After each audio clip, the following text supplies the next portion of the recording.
Saudara, gaya debat Gibran menggunakan istilah yang tidak umum dikritik sebagai menjebak lawan.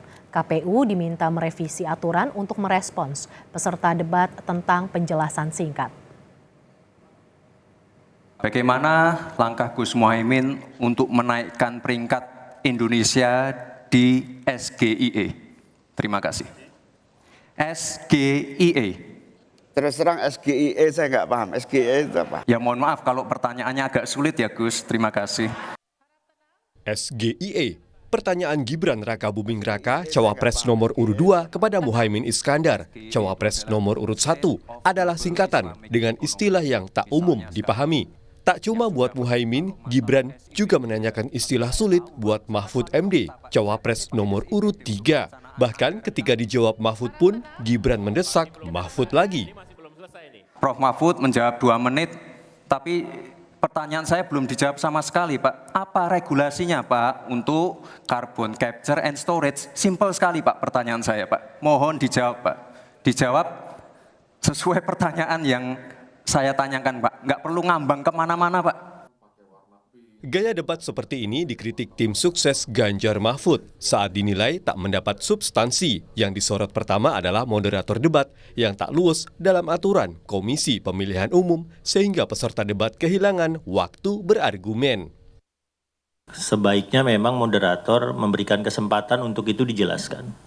Kalau tidak, maka rakyat tidak mendapatkan kesempatan untuk mendapatkan debat yang berkualitas. Ya, jadi kemarin Caimin kehilangan waktu, ya 1-2 menit.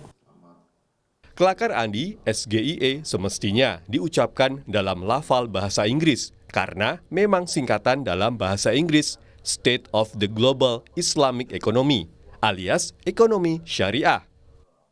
Waktu saya mendengar kata SGIE itu, yang saya bayangkan itu nasi gurih di Jogja. Ya, SGIE coba aja ditanya, sego, gurih, ingkung, enak. Itu ada mak cemplung, ada mbok demang, itu nasi gurih, santan, pakai ayam goreng. Disingkatnya SGIE. Lebih lanjut, gaya ini menurut Andi pernah dipakai ayah Gibran Presiden Joko Widodo saat debat Pilpres 2014 dan 2019 melawan Prabowo Subianto. Hal itu kan yang membuat satu terminologi belum tentu diartikan sama. Ya dulu teknik itu dipakai oleh Pak Jokowi memang ya, di debat. Itu membuat kami timnya trauma sebetulnya. Ya, ketika teknik itu dipakai Pak Jokowi dengan TPID, debat berikutnya itu tentang pertahanan. Ini debat ekonomi, Pak Jokowi tanya TPID yang dijelaskan oleh Pak Jokowi apa itu TPID.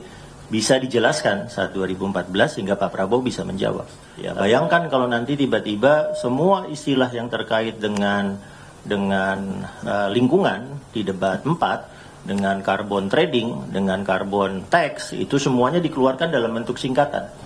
Ya, akhirnya 10 detik pertama hilang. 2 menit menjadi 10 detik karena di sananya langsung diberikan waktu 1 menit berikutnya untuk menjawab singkatan. Kualitas debat menjadi turun. Jadi akhirnya nanti kita punya wapres singkatan.